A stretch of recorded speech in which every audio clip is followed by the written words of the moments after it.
आज हम पढ़ेंगे पुस्तकालय एवं सूचना विज्ञान में 10वां टॉपिक फर्स्ट यूनिट नंबर 1 का 10वां टॉपिक पढ़ेंगे हम। उपयोगिता के प्रकार, उपयोगिता अध्ययन, सूचना खोज व्यवहार, उपयोगिता शिक्षा एवं दीक्षा कार्यक्रम। टाइप ऑफ यूजर की studies, information seeking behaviour, user education and initiation. इसमें हम पढ़ेंगे पुस्तकालय और सूचना केंद्रों का उद्देश्य होता है उपयोगिता के लिए प्रलेखों और सूचनाओं का संग्रह और व्यवस्थापन करना तथा यह सुनिश्चित करना कि वह पाठकों द्वारा सूचनाओं का अधिकतम उपयोग हो सके। इसलिए यह आवश्यक है कि उपयोक्ता को पुस्तकालय उपयोग हेतु अच्छी तरह शिक्षित किया जाए, क्योंकि वर्गीकरण और सूचीकरण की जटिलता के कारण आम पाठक आसानी से सूचना तक पहुँचने में असमर्थ होते हैं। अतः यह आवश्यक है कि उपयोक्ता को पुस्तकालय उपयोग हेतु अच्छी तरह शिक्षित किया जाए ताकि प्रलेखों और सूचनाओं का सर्वोत्तम उपयोग हो सके।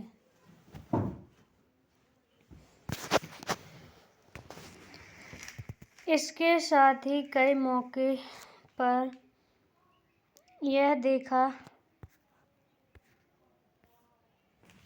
देखा जाता है कि पाठक अपनी सूचना आवश्यकता को समझ पाने में असफल रहता है और वैसे पाठकों को उसके आवश्यकता अनुरूप सूचना अध्ययन कराने हेतु उपयोगिता का अध्ययन आवश्यक हो जाता है ताकि उसके सूचना खोज व्यवहार का पता लगाया जा सके और उसे उसके सूचना तक पहुंचाया जा सके।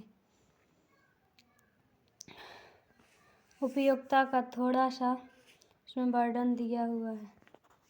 इसके बाद आगे पढ़ेंगे हम उपयोगिता शिक्षण, यूजर की एजुकेशन के बारे में पढ़ेंगे हम। पुस्तकालय में संग्रहित जो अध्ययन सामग्री होती है उसमें से उपयोगी सामग्री का चयन उसके सही उपयोग के लिए पाठकों को पुस्तकालय में व्यक्तिगत रूप से दी जाने वाली प्रशिक्षण को उपयोगकर्ता शिक्षण यूजर एजुकेशन कहा जाता है। सामान्यतया यह पाया जाता है कि पुस्तकालय में अध्ययन सामग्री उपलब्ध होने पर भी पाठक उनका उपयोग नहीं कर पाते हैं। वर्तमान में मुख्य समस्या यह देखने को मिलती है कि पाठक पुस्तकालय में उपलब्ध अध्ययन सामग्री से अनभिज्ञ होते हैं, मतलब पता नहीं होता है उन्हें, जिससे पुस्तकालय का सदुपयोग नहीं हो पाता है। अगर पाठक को पता नहीं होगा कि पुस्तकालय में कौन सी पुस्तकें उपलब्ध हैं, कौन सी नहीं, तो पुस्तकालय का उपयोग कैसे होगा? नहीं हो सकता। इसलिए पाठक एवं पुस्तकालय दोनों एक दूसरे के पूरक हैं। पाठक के बिना पुस्तकालय नहीं और पुस्तकालय के बिना पाठक नहीं। इसलिए पुस्तकालय के उपयोग हेतु वे सभी प्रयत्न किए जाने आवश्यक हैं जो पाठक का पुस्तकालय से परिचय कराएं अथवा पुस्तकालय से पूर्ण लाभ उठाने में सहायक हों। इन्हीं प्रयत्नों से एक है उपयोगकर्ता शिक्षण।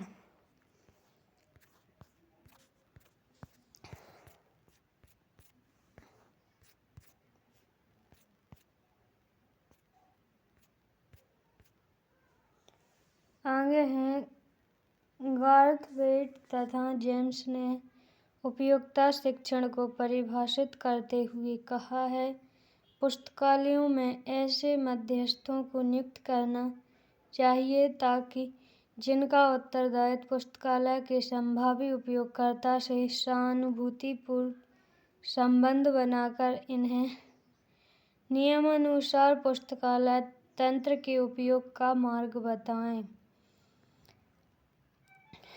अगला है जेम्स टेक्टलियन के अनुसार उपयोगकर्ता शिक्षण में ऐसे किसी भी प्रयत्न और कार्यक्रम को सम्मिलित मानना चाहिए जिनका उद्देश्य विद्यमान एवं संभावी उपयोगकर्ता को सूचना की आवश्यकताओं को पहचानने एवं निरूपण करने तथा सूचना सामग्रियों का कुशल एवं प्रभावी उपयोग तथा मूल्यांकन करने में मार्गदर्शन एवं निर्देश देना होता है। इसके बाद है म्यूज के अनुसार पुस्तकालय के अच्छे उपयोग के लिए पाठक को सहायता देने में जो निर्देश दिए जाते हैं उसे उपयोगिता शिक्षण कहते हैं। म्यूज कहते हैं वैज्ञानिक म्यूज के जो पुस्तकालय के अच्छे उपयोग के लिए पाठक को सहायता देने में निर्देश दिए जाते हैं उसे उपयोगिता शिक्षण कहते हैं। अगला है आवश्यकता नीड। निम्नलिखित कारणों से उपयोगकर्ता शिक्षण की आवश्यकता महसूस की जाती है। पहला है जटिल वर्गीकरण और सूचीकरण के कारण। जैसे पुस्तकालय में जटिल वर्गीकरण पद्धति और या सूचीकरण पद्धति का उपयोग किया गया है, तो उपयोगकर्ता शिक्षण की आवश्यकता महसूस की जाती है इन्हीं कारणों से। पहला कारण है जटिल वर्गीकरण और सूचीकरण के कारण। पुस्तकालयों द्वारा अपने प्रलेखों और सूचनाओं का संग्रह और व्यवस्थापन के लिए जो वर्गीकरण और सूचीकरण पद्धति अपनाई जाती है वो साधारण पाठकों के लिए जटिल होता है, अतः इसको समझने के लिए पुस्तकालय शिक्षण आवश्यक है। आगे है शिक्षण विधि में परिवर्तन। वर्तमान में शिक्षण विधि में परिवर्तन हो जाने के कारण पुस्तकालय का उपयोग काफ़ी बढ़ गया है। अब विद्यार्थियों को प्रतिवेदन, परियोजना, शोध प्रबंधन आदि के लिए साहित्य की आवश्यकता होने लगी है। बढ़ते हुए साहित्य के कारण पाठकों एवं शोधकर्ताओं की पहुंच अक्सर साहित्य तक काफ़ी कम हो गई है। इसलिए इन आवश्यकताओं की पूर्ति के लिए उपयोगकर्ता शिक्षण की आवश्यकता महसूस होने लगी है। इसके बाद सीमित वित्त के कारण।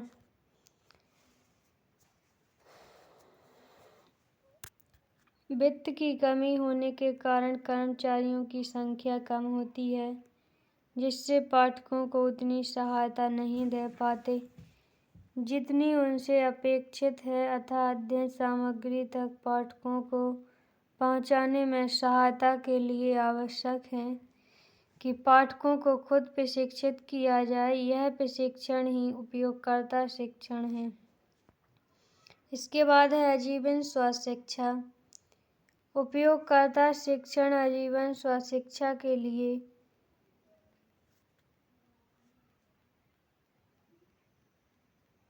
आवश्यक है। वर्तमान में यह महसूस किया जाने लगा कि मनुष्य के लिए शिक्षित होना आवश्यक है तथा शिक्षा का कोई अंत नहीं। इस कार्य को पुस्तकालय एवं सूचना केंद्रों के माध्यम से किया जा सकता है।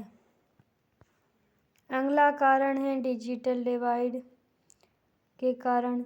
वर्तमान समय में पुस्तकालयों का स्वरूप बदल रहा है और पुस्तकालयों द्वारा डिजिटल इलेक्ट्रॉनिक सामग्री का संग्रह भी किया जा रहा है, परंतु प्रत्येक पाठक इंटरनेट या ICT के उपयोग में सक्षम नहीं होते, जो डिजिटल डिवाइड कहा जाता है। अतः ऐसे पाठकों हेतु शिक्षण आवश्यक हो जाती है ताकि वह सूचना के भंडार तक पहुंच सकता है। आगे उपयोगकर्ता शिक्षण के उद्देश्य सामान्यतः निम्नलिखित हो सकते हैं। पुस्तकालय में सभी प्रकार की मुद्रित और अमुद्रित सामग्री का संकलन करना तथा उसके बारे में पाठकों को जानकारी उपलब्ध कराना उपयोगकर्ता शिक्षण का उद्देश्य होता है। अगला है पुस्तकालय में उपलब्ध सुविधाओं एवं संसाधनों का सामान्य परिचय करना, जिससे पुस्तकालय का समुचित उपयोग हो सके। अगला है समाज एवं शैक्षणिक संस्थाओं की बदलती हुई आवश्यकताओं के अनुरूप सूचना स्रोतों सेवाओं का प्रावधान करना इत्यादि। इसके बाद अगला है पाठकों में पुस्तकालय का सही उपयोग का विश्वास जागृत करना यूजर एजुकेशन का उद्देश्य है।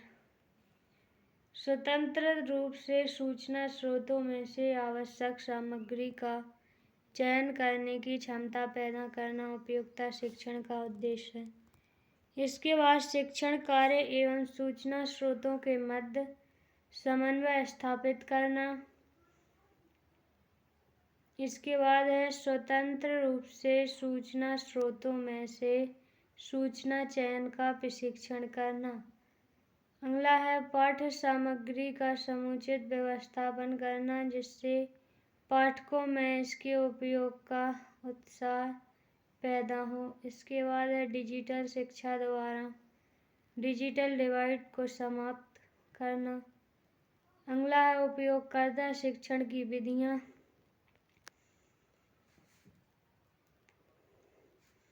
उपयोगकर्ता शिक्षण की कई विधियां हैं, लेकिन केवल एक विधि सभी समय पर उपयुक्त नहीं होती। इसलिए निम्न में से एक या दो विधि के आपसी तालमेल द्वारा उपयोगकर्ता को शिक्षण प्रदान किया जा सकता है। शिक्षण की विधियां। उपयोगकर्ता शिक्षण की पहली विधि है भाषण विधि। शिक्षा प्रदान करने में भाषण विधि एक पारंपरिक विधि है। इसका उपयोग बड़े समूह में स्वयंपाठ्य प्रोजेक्ट आदि की सहायता से शिक्षा दी जाती है। इस विधि का उपयोग केवल दीक्षा कार्य में ही है, लेकिन ग्रंथपरक निर्देश में नहीं। अधिकतर शैक्षणिक सत्र के प्रारंभ में विद्यार्थियों को भाषण द्वारा पुस्तकालय की जानकारी प्रदान की जाती है। इस विधि का उपयोग पुस्तकालय की महत्ता जैसे पहलू समझने के लिए प्रभावकारी ढंग से किया जाता है। जो भाषण विधि है उससे यूजर को एजुकेशन देने की कोशिश की जाती है। इसके बाद है पुस्तकालय भ्रमण विधि। इस विधि द्वारा विद्यार्थियों के एक समूह या विद्यार्थियों को पुस्तकालय कर्मचारियों द्वारा पुस्तकालय भ्रमण करवाया जाता है। भ्रमण के समय पाठकों को पुस्तकालय के विभिन्न विभागों, प्रत्येक विभाग द्वारा दी जाने वाली सेवाएं, संग्रह की व्यवस्था आदि से परिचित करवाया जाता है। इस विधि द्वारा उपयोगकर्ता को पुस्तकालय संसाधनों का उपयोग करने पर प्रोत्साहित किया जाता है। इसके बाद है शब्द दृश्य विधि। वर्तमान समय में उपयोगकर्ता शिक्षण का कार्य शब्द दृश्य सामग्री जैसे film, video, cassette, audio tape द्वारा करना अधिक उपयोगी माना जा रहा है। इनकी सहायता से विभिन्न विषय के सूचना स्रोतों, उनके विषय क्षेत्र उनके व्यवस्थापन सूची का उपयोग कैसे करें आदि से परिचित करवाया जाता है। उपयोगकर्ता शिक्षण को इस विधि से श्रवदृश्य विधि से जैसे फिल्में दिखाकर, वीडियो दिखाकर, ऑडियो टैप द्वारा। इसके बाद है मुद्रित पुस्तिका। सामान्यतः पुस्तकालयों द्वारा पुस्तकालय निर्देशिका निकाली जाती है। ये भी यूजर एजुकेशन की एक विधि है। यूजर को एजुकेशन दी जा सके। हैंडबुक ऑफ लाइब्रेरी के माध्यम से know your library, library guide आदि नाम से जानी जाती है। इस निर्देशिका में पुस्तकालय के नियम दिए हुए होते हैं। साहित्य संग्रह, विभिन्न विभागों एवं विभिन्न सेवाएं जो पुस्तकालय द्वारा दी जा रही हैं आदि की जानकारी होती है। इस विधि द्वारा साहित्य का उपयोग कैसे करें, जैसे पेटेंट प्रतिवेदन का उपयोग कैसे करें।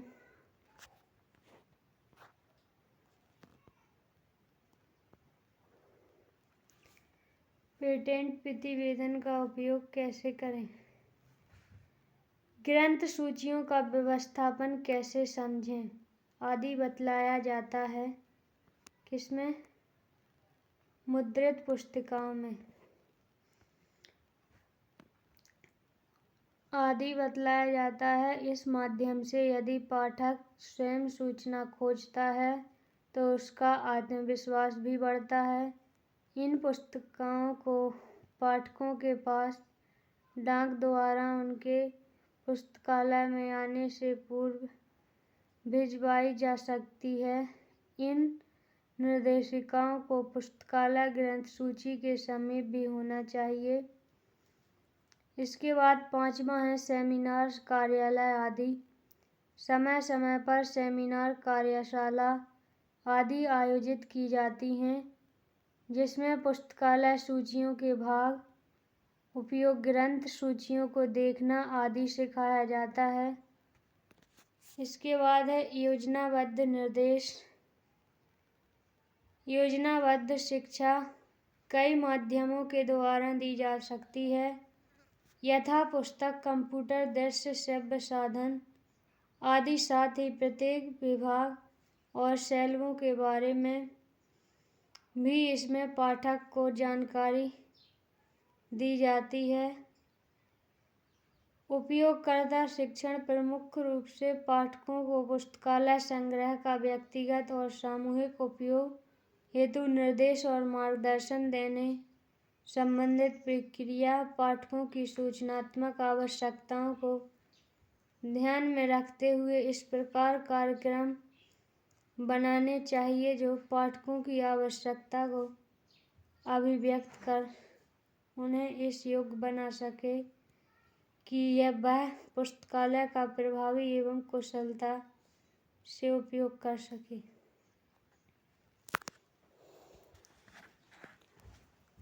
इसके बाद है यूजर स्टडीज।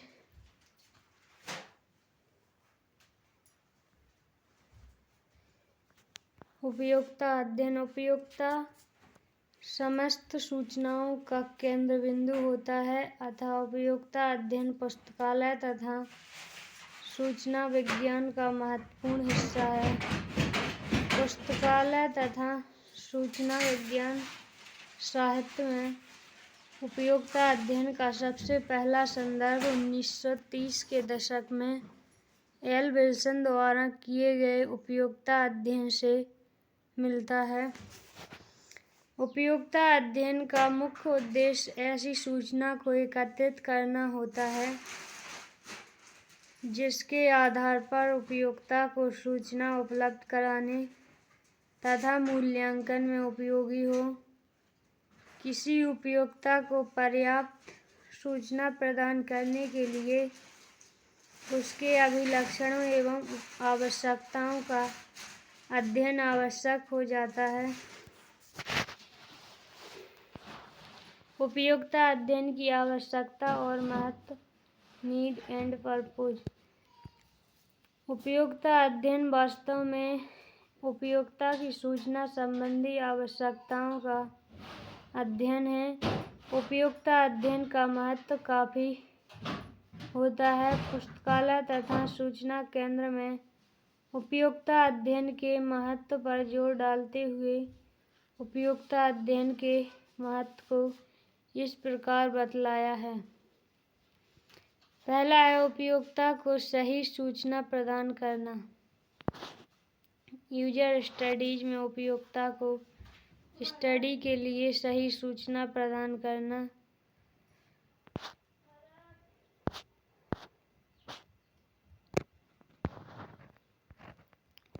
उपयोगिता अध्ययन का एक काफी महत्वपूर्ण पहलू है उपयोगिता को सही समय पर सूचना देना। उपयोगिता की आवश्यकता को देखते हुए यह काफी महत्वपूर्ण हो जाती है कि उपयोगिता को उसकी आवश्यकता की पूर्ति हेतु सही समय में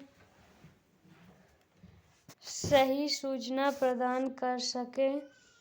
यह यूजर स्टडीज उपयोगिता अध्ययन का सबसे महत्वपूर्ण महत्व होता है कि उसे पढ़ने लायक सूचना मिल सके लाइब्रेरी में। इसके बाद उपयोगिता को उसके प्रलेख तक पहुंचाना। उपयोगिता अध्ययन का एक महत्व उपयोगिता को उसके प्रलेख तक पहुंचाने से है। कोई भी उपयोगिता जब अपने आवश्यकता हेतु किसी सूचना की मांग करता है तो यह महत्व और भी महत्वपूर्ण हो जाता है। चूँकि उपयोगिता ही महत्वपूर्ण तत्व होता है, इसलिए उपयोगिता को उसके प्रलेख तक पहुंचाना यह उपयोगिता अध्ययन का महत्वपूर्ण महत्व है। इसके बाद है उपयोगिता का समय बचाना। उपयोगिता अध्ययन का एक महत्व उपयोगिता का समय बचाना भी है। उपयोगिता अध्ययन इतनी सशक्त प्रणाली होती है कि वह तुरंत उपयोगिता को उसकी मांग की पूर्ति करे और उपयोगिता का समय बचाए। Doctor SR. रंगनाथन द्वारा दिए गए पुस्तकालय विज्ञान के 5 सूत्र के चतुर्थ सूत्र में यह बताया गया है कि उपयोगिता का समय बचाओ। Save the time of the user. उपयोगिता अध्ययन के महत्व का एक महत्वपूर्ण कड़ी उपयोगिता का समय बचाना है। इसके बाद आता है सूचना प्रदान करने में गुणवत्ता लाना, क्वालिटी लाना। सूचना प्राप्ति में उपयोगिता अध्ययन महत्वपूर्ण है।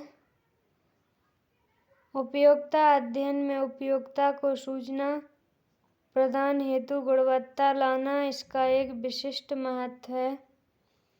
इसके बाद है उपयोगिता अध्ययन की विभिन्न विधियाँ। मेथड। उपयोगिता अध्ययन के लिए उपयुक्त विधियों का चयन करना आवश्यक होता है। उपयोगिता अध्ययन में ज्यादातर उपयोग में लाने वाली विधियाँ निम्नलिखित हैं। पहली विधि है साक्षात्कार, इंटरव्यू। साक्षात्कार में अध्ययनकर्ता सामने वाले के अंदर में झांक कर देखने की कोशिश करता है। सी. विलियम एमोरी के शब्दों में personal interviewing is a two way purposeful conversation initiated by an interviewer to obtain. अर्थात किसी शोध उद्देश्य हेतु संबंधित सूचना प्राप्ति के लिए व्यक्तिगत दो तरफा संवाद। साक्षात्कार में अध्ययनकर्ता अपने प्रश्नों के माध्यम से उपयोगिता के सूचना आवश्यकता को जानने की कोशिश करता है। उपयोगिता अध्ययन के तहत पुस्तकालय कर्मचारियों द्वारा अपने पाठकों से आमने सामने बैठकर अपने प्रश्नों के माध्यम से पाठकों की ज़रूरतों को समझने का प्रयास करता है और उसे आधार बनाकर पाठकों की समस्या का समाधान किया जाता है। इसके बाद साक्षात्कार उपयोगिता अध्ययन की सबसे प्रमुख और लोकप्रिय विधि है।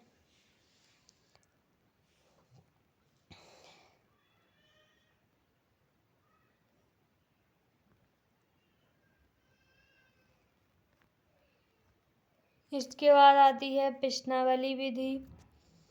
इस तरीके में उपयोगिता को अध्ययन करता एक प्रश्नों का समूह भेज देते हैं और संबंधित प्रश्नों का उत्तर मांगते हैं। उपयोगिता द्वारा भेजे गए उत्तर के आधार पर अध्ययन किया जाता है। इस अध्ययन के तहत पुस्तकालय कर्मचारियों द्वारा अपने पाठकों के लिए प्रश्नों की सूची तैयार की जाती है तथा डाक या अन्य माध्यमों से पाठकों को भेजी जाती है तथा इन प्रश्नों के उत्तर के माध्यम से पाठकों की ज़रूरतों को समझने का प्रयास किया जाता है और उसे आधार बनाकर पाठकों की समस्या का समाधान किया जाता है। वर्तमान समय में यह उपयोगिता अध्ययन के लिए सर्वाधिक उपयोग में लाई जाने वाली विधि है। इसके बाद है दैनिकी। दैनिकी भी प्रश्नावली से मिलता जुलता तरीका है। इसमें अध्ययनकर्ता द्वारा उपयोगिता के दैनिक क्रियाकलाप के आधार पर अध्ययन किया जाता है। हालांकि इसका उपयोग उपयोगिता अध्ययन के लिए काफ़ी कम मात्रा में किया जाता है।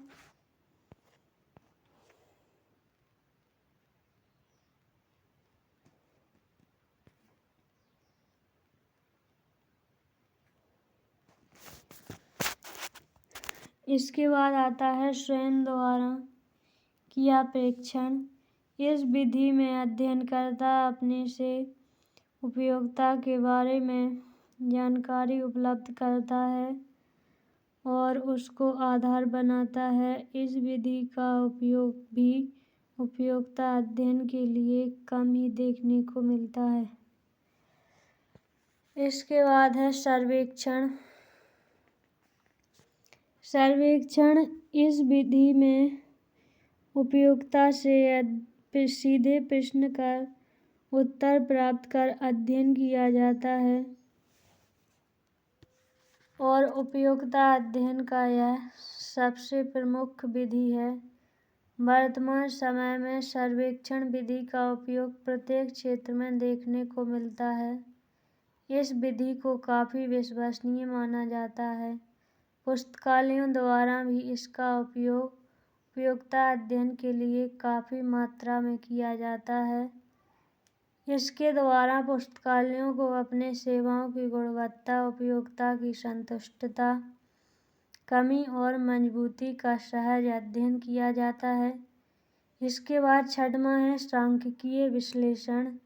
यह एक वैज्ञानिक दृष्टिकोण द्वारा अध्ययन की जाने वाली विधि है जिससे अध्ययन का अंतिम निष्कर्ष आंकड़ों पर आधारित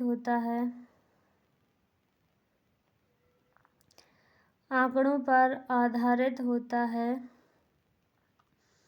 इन आंकड़ों द्वारा पुस्तकालयों द्वारा अपने दैनिक क्रियाकलापों, संग्रहों, सेवाओं का सहज अध्ययन किया जाता है और इसके आधार पर पाठकों को बेहतर सेवा प्रदान किया जा सकता है। इसके बाद आता है अवलोकन। अवलोकन एक ऐसी विधि है जिसमें अध्ययनकर्ता अपने आँखों से घटना को देखकर उसका अध्ययन करता है तथा क्षेत्रों का अवलोकन कर अध्ययन करता है। हालांकि अवलोकन विधि द्वारा उपयोगिता भले ही वैज्ञानिक न दिखता हो, पर यह काफी व्यवहारिक पद्धति है।